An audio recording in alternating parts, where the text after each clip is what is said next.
Hello and welcome to the EduCon Podcast, where we speak to higher education institutions to understand what's happening in the ever-changing world of education. This is Janani Pawar, and this conversation is brought to you by Java and Skoda. Today we have some very interesting speakers from our AICon Gala, where we have people not just from academia, but also from industry. I hope you have a great time listening to this podcast.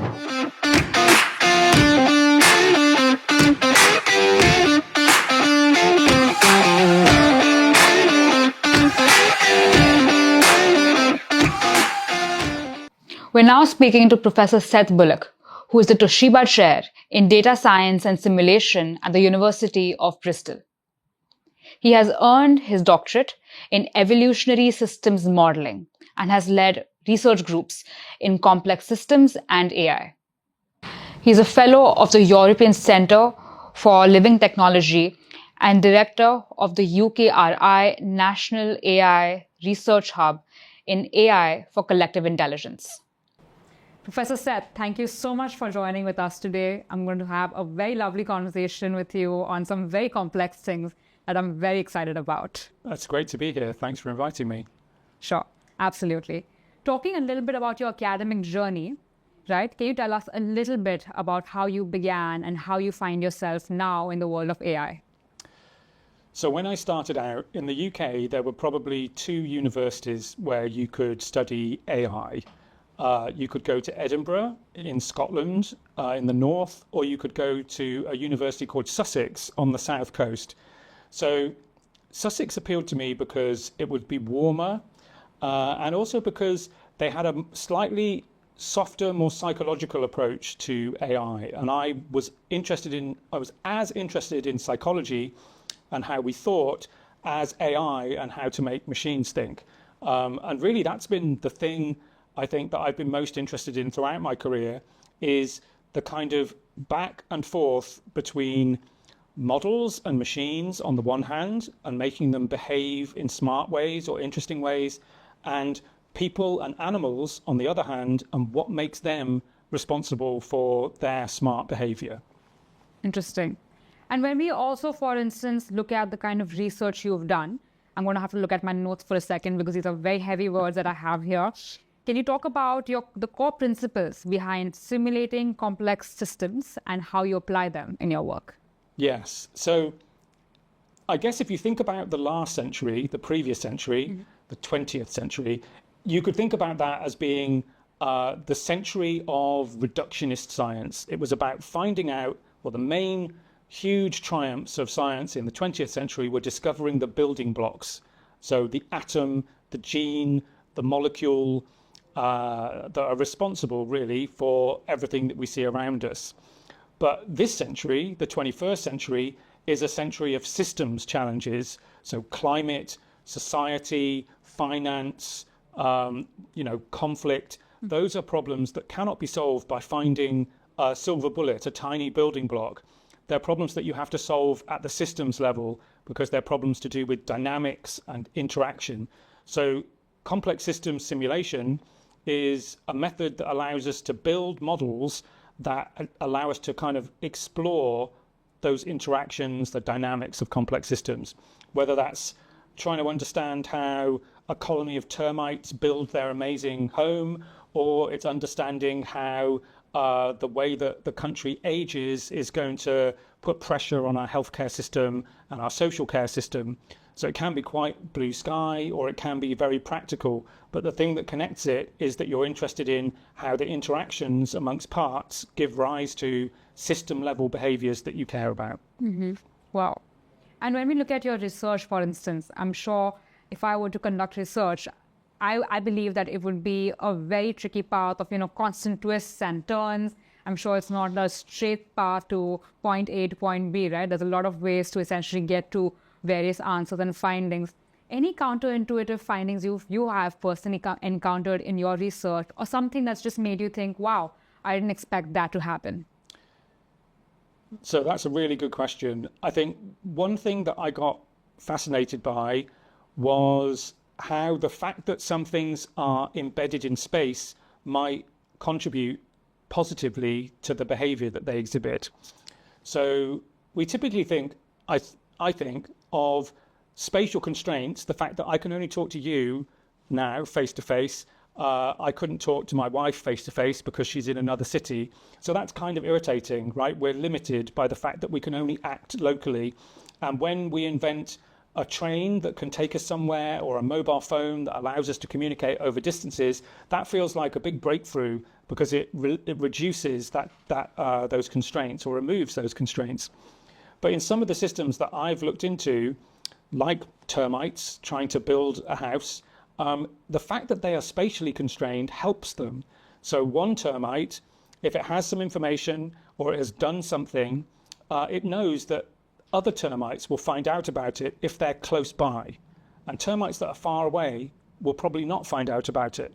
So it kind of solves the problem of relevance, right? The information or the activity that is relevant to you is the information and activity that you are going to encounter, because you are spatially constrained to only encounter stuff that is nearby.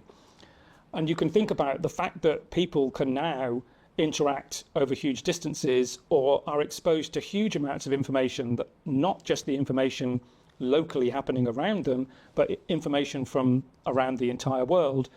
In one sense, that's been very liberating because it's connected us. But in another sense, it's been somewhat tyrannical, right? There's a flood of information that is difficult to manage.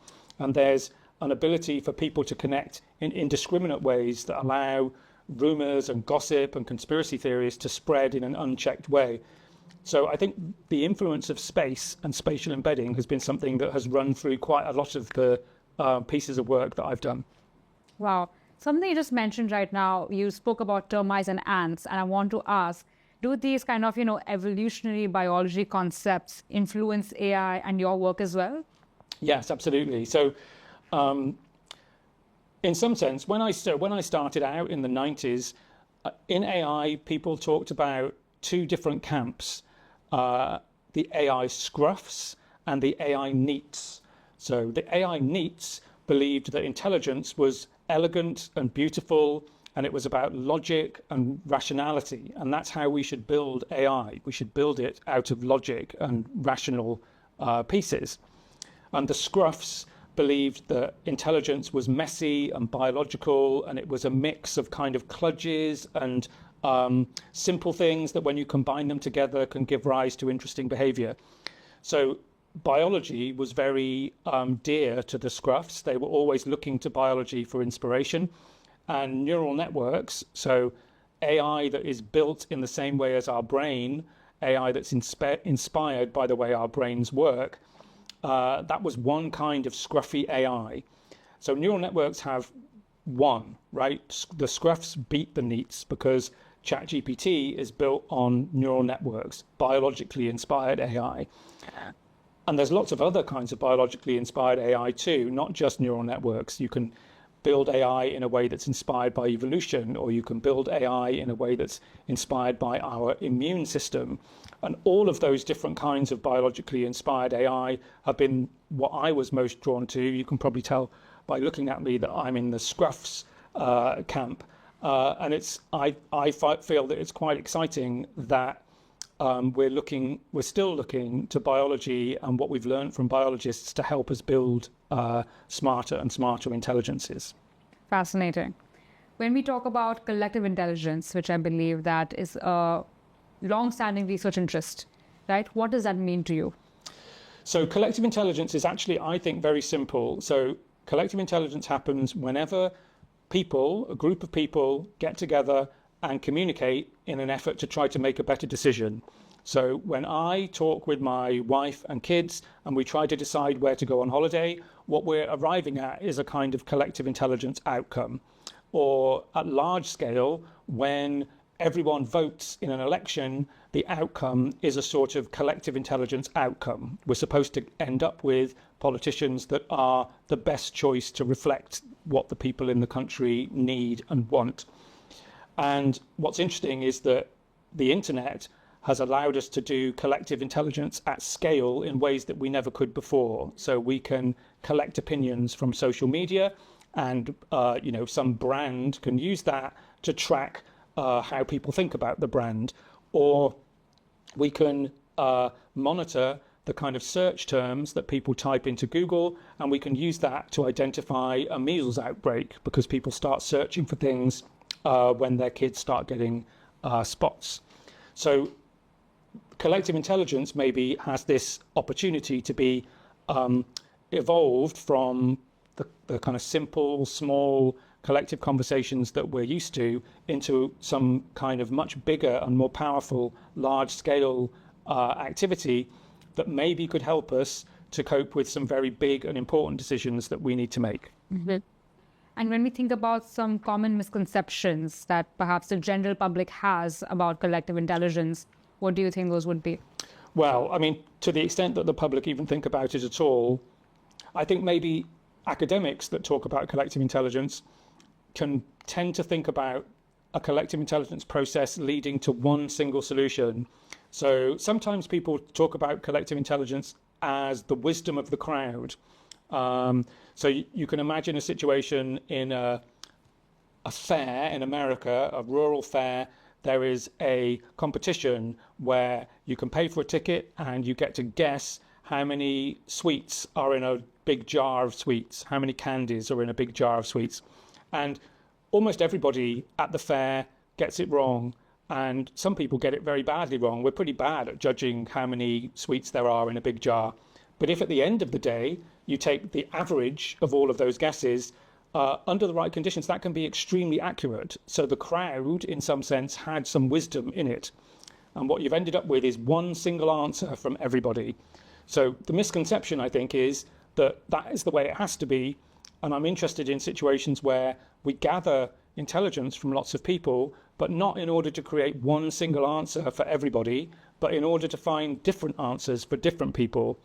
So if you're needing help with your health, the chances of everybody benefiting from the same answer are quite slim. Everyone's situation is different, and everyone deserves that situation to be taken into account when we get advice. So what AI might enable us to do is collect a lot of data from people with, say, diabetes, and allow them to get guidance and help that's based on that collective kind of intelligence across the whole population, but in a way that's tailored to their particular circumstance, their particular diabetes, their particular family situation, their particular appetite for technological devices to help them manage their condition.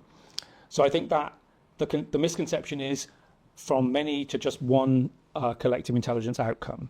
I understand. And when we look at, for instance, your work, it spans multiple disciplines. So when you collaborate with people or projects or even organizations outside of computer science, how does that enrich your research? Well, I mean, hugely is the answer. It's the reason that I do what I do. I think, like I said, right from the start, I was interested in psychology and people as much as AI and algorithms. And that meant talking to different kinds of people, talking to computer scientists, but also talking to psychologists. And by the end of my undergraduate degree, I had decided that people were really complicated, probably too complicated. Maybe termites would be easier, the little insects. So then I had to talk to people that know about termites, so that's biologists. And they turn out to be amazing and interesting and fun people to talk to.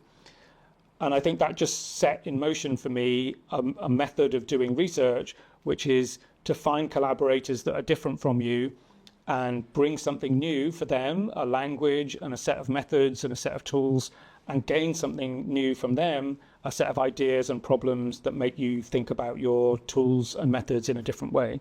Mm-hmm. Gotcha. And when we look at some of the positions you hold as well, you are the director of the UKRI National AI Research Hub in AI for Collective Intelligence. What's that like for you? Well, it's really good. It's fun. So a couple of years ago, when AI kind of exploded, the UK government decided that it wanted to fund 9 national research hubs in different kinds of AI. So each of those research hubs is a multi-university activity, and we are running one on AI for collective intelligence that involves 7 UK universities, across all four of the countries that make up the UK, so England, Scotland, Wales, and Northern Ireland. And it brings together, like we were just talking about, people interested in finance, people interested in health, people interested in the environment. So it's exactly what I love. It's a combination of academics with very different backgrounds, talking to each other and developing research solutions for different kinds of problem. Mm-hmm. When we talk about AI, something that often comes up is ethics, right? So what are some of your, say, key ethical considerations when conducting AI research? Yeah, so I mean, there are a lot of different challenges, and it's difficult, I think, to keep on top of all of them. The AI for Collective Intelligence Hub really foregrounds the idea of users. So I think we're used to now, maybe, a mode of interacting with AI that works a bit like this. There's a bunch of data that has been collected from people, often without their knowledge, right? All of the stuff that has been written on the internet. And that data gets compressed using machine learning into a machine learning model. And then an interface is put on it, and we can ask questions of that model. But not everybody who generated the data is asking the questions of the model and benefiting from the model's sort of power and expertise. Only tech-savvy people with a bit of money and a bit of interest who live in certain kinds of places in the world, or maybe people who run big companies, they are benefiting from the AI. But the people that gave up most of their data to make the AI work are maybe not. So what we're seeing there is an AI divide between the many and the few. And what we're looking at is an AI pipeline, which is taking data from the many and delivering AI for the few. And what AI for Collective Intelligence really kind of foregrounds is the idea of giving back, of a reciprocity, of giving back, of a kind of reciprocal relationship between people, AI, and back to those same people. And I think if we foreground that, then a lot of other ethical issues immediately also get considered, because your users are going to care about whether there is bias in the system. They are going to care about whether there is too much environmental impact from that system. They're going to care about the intellectual property rights that were abused in the collection of the data. So as long as we foreground the communities that are generating the data and give them a voice, I think these ethical concerns, which are really significant, I don't think they necessarily immediately get solved, but they are at least the focus of attention. And when we think about research collaborations, right, whether it's with foreign universities or even other institutions, does India come to your mind at all? Absolutely. I think India is already working in this space. So there's a company that I'm aware of. It's a social enterprise based in Mumbai called Civis. They run an AI tool for citizens in India to understand and collaborate together on improving legislation that is being developed by lawmakers. So local, regional, national laws. The AI system explains them to you, collects your feedback, gathers that feedback together from different people, and allows that to be fed back to lawmakers so that they can improve the legislation. So that is a AI-enabled collective intelligence system. It's already run consultations on over 1,000 pieces of legislation in India, which I think is amazing. Possibly, I don't know of anything at that scale anywhere else in the world.